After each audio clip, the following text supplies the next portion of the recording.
Hello everyone, हमारे channel पे आपका स्वागत है। तो आप लोगों ने टीपू सुल्तान की स्टोरीज तो सुनी ही होंगी हिस्ट्री से रिलेटेड, लेकिन आज जो मैं आपको स्टोरी बताने वाली हूँ वो है एक बहुत ही dark and mysterious real life story जो बहुत लोगों को पता ही नहीं है। तो ये स्टोरी है एक लड़की आर्या की, जो कि एक यंग आर्किटेक्ट थी और वो मैसूर में उसको अपना एक बहुत बड़ा आर्किटेक्ट का पहला प्रोजेक्ट मिलता है। तो वो बहुत ही खुश होती है कि यार इतना बड़ा प्रोजेक्ट मिला है, तो बहुत ही हैप्पी होती है और अपनी फैमिली को भी बताती है कि हाँ मैं जा रही हूँ मैसूर अपना प्रोजेक्ट करने। लेकिन जो उसने प्रोजेक्ट में उसको एक एक्सप्रेस वे बनाना था जो बिल्कुल ही मैसूर का मैप बदलने वाला था और बहुत ही उसको खूबसूरत बताने वाला था। लेकिन वो जो एक्सप्रेस वे था वो एक जगह से निकलता है जिसका नाम था सुल्तान शैडो। आसपास के लोगों का ये कहना था कि जो सुल्तान शैडो है वो एक हॉन्टेड जगह है और वहाँ की स्पिरिट्स आपको रीच करती हैं। तो ये सुन के आर्या तो मतलब हंसने लगी और कहती कि ये क्या बकवास है। लेकिन जो आर्या का गाइड था उसने भी बोला, वो एजेड थे, उन्होंने भी उसको बोला कि बेटा ज़मीन कभी नहीं भूलती, तो तुम यहाँ पे कोई काम मत करो क्योंकि कुछ गलत हो गया तो तुम्हें ही संभालना पड़ेगा। लेकिन आर्या ने वही ऑकवर्ड स्माइल दी और वो अपनी प्रोजेक्ट की साइड अपना रिसर्च करने लग गई कि प्रोजेक्ट में कैसे वो काम करेगी और कैसे वो आगे बढ़ेगी। सुल्तान शैडो जो जगह थी वो बहुत ही क्रीपी थी। वहाँ पे अजीब सी ही एक इन्वायरमेंट था, बहुत ही साइलेंट सी जगह थी और हवा भी अजीब सी थी। पहले दिन ही आर्या को लगा कि उसने किसी को देखा और कोई उसको बुला रहा है और आसपास के लोग भी बड़े अजीब से थे। लेकिन रात को उसको एक सपना भी आया जिसमें उसको एक आवाज़ ने बुलाया, आर्या आर्या। और सुबह उठ के उसको बस ये लगा कि ये तो बस हो सकता है कि उसका स्ट्रेस है क्योंकि ये बहुत बड़ा प्रोजेक्ट था उसके लिए। पर बात इतनी सिंपल भी नहीं थी। उसके एक्चुअल साइट पे जहाँ काम हो रहा था वहाँ पे भी कुछ अजीब सी चीज़ें होने लग गई। उसके वर्कर्स जो थे वो एकदम से भागते हुए चिल्लाते हुए चले गए और बोलते कि उनको दीवार के पीछे से कोई बुला रहा था। ये चीज़ें बहुत ही अजीब सी और बहुत ही अनयूजुअल सी होने लग गई।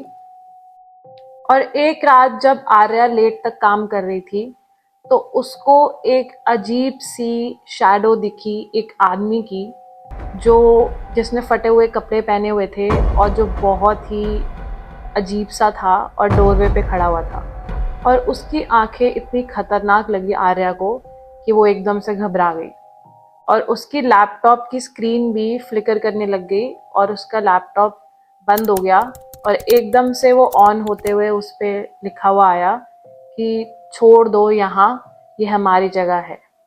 उस मैसेज के बाद आर्या ने उस चीज़ को थोड़ा सीरियस लेना शुरू किया और उसने रिसर्च शुरू कर दी उस साइट की, ये पता लगाने के लिए कि क्या सच्ची में ये स्टोरी और ये जगह हॉन्टेड है।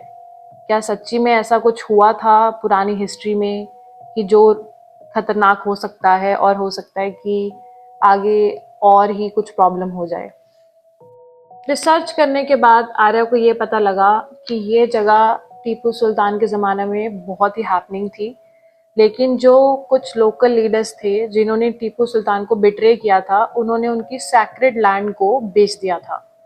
तो बहुत सारी स्पिरिट्स जो थी उस लैंड में फंस गई थी और उनका गुस्सा अब ऊपर तक आने लग गया था। ये जानते हुए आर्या ने डिसाइड किया कि ये एक्सप्रेसवे का प्लान तो बहुत ही गलत जा रहा है और आगे कुछ अनहोनी ना हो जाए, इसलिए उसने अपने बॉसेस को बोला कि ये जगह हमें बदल देनी चाहिए। लेकिन उनके बॉसेस ने एज यूजुअल बोला कि चुपचाप अपना काम करो और इस चीज़ पे ध्यान मत दो। जब बुलडोजर्स आए काम पे तो बहुत ही अजीब सी चीज़ें फिर से होने लग गई। वर्कर्स को कोई इनविजिबल हाथ खींचने लगे, फिर से उनको अजीब सी आवाज़ें सुनाने देने लगी और आर्या के सपने और डार्क होते गए। उसको ऐसे सपने आए कि उसको कोई हाथ ज़मीन के नीचे खींच रहा है। और ये सब होने के बाद आर्या ने डिसाइड किया कि वो उन स्पिरिट से बात करेगी, जानेगी कि उनकी क्या प्रॉब्लम है, हो सकता है कि उसका कोई सोल्यूशन हो। तो जहाँ पे उसने रिसर्च करी थी जिस बुक से, उसने सोचा कि मैं उसको लाती हूँ और उसके बारे में और रिसर्च करके स्पिरिट से बात करूँ। वो बुक पढ़ने के बाद आर्या ने डिसाइड किया उस साइट पे जाने का। और जब वो उस साइट पे गई तो उसने वहाँ पे बहुत ही तेज़ आवाज़ में बोला कि प्लीज़ हमें माफ़ कर दो, हमें नहीं पता था कि हम क्या कर रहे हैं। और वो बोलते ही एक बहुत ही तेज़ हवा चलने लग गई और हवा के साथ साथ एक बड़ी सी शैडो बन गई उसी हवा के गोले में। और उस शैडो ने बहुत ही भारी आवाज़ में बोला कि जो तोड़ा है वो जुड़ नहीं सकता, लेकिन एक चॉइस है, या अपने शहर को बचा लो या अपनी जान दे दो। लेकिन बस एक बात अच्छी हुई कि उसके ये स्टेप उठाने से प्रोजेक्ट तो कैंसिल हुआ ही था और उस साइट को हेरिटेज साइट डिक्लेयर कर दिया गया था, ताकि फ्यूचर में ऐसा कोई काम ना हो सके। उस चीज़ के बाद आर्या समझ गई कि अगर स्पिरिट्स को शांत करना है तो ये प्रोजेक्ट तो छोड़ना ही पड़ेगा। अगले ही सुबह उसने अपनी प्रोजेक्ट से और कंपनी से रिज़ाइन कर दिया और उसने सारी करप्शन की डिटेल्स मीडिया में लीक कर दी। और मीडिया में लीक होने के बाद सबको पता चला कि क्या हो रहा था इस साइट पे, तो बहुत ही बड़ा पब्लिक आउटरीच हो गया। लेकिन साइट का काम तो बंद हो गया, लेकिन आर्या की गलती कभी माफ़ नहीं की गई उन स्पिरिट्स के द्वारा। वो मैसूर से तो दूर चली गई, लेकिन कभी भी हॉन्टिंग्स ने उसका पीछा नहीं छोड़ा। आज भी उसको वो डरावनी आवाज़ें सुनाई देती हैं और आज भी उसको वो शैडो दिखती है जो उसको बहुत ही खतरनाक लगती है और वो हमेशा डरी हुई रहती है।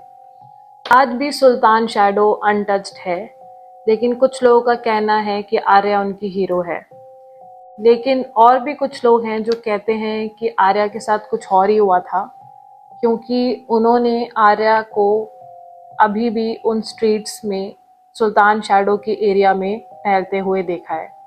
तो लोगों का मानना है कि आर्या जो है वो उस कर्स लैंड, श्रापित लैंड का हिस्सा बन गई है हमेशा के लिए।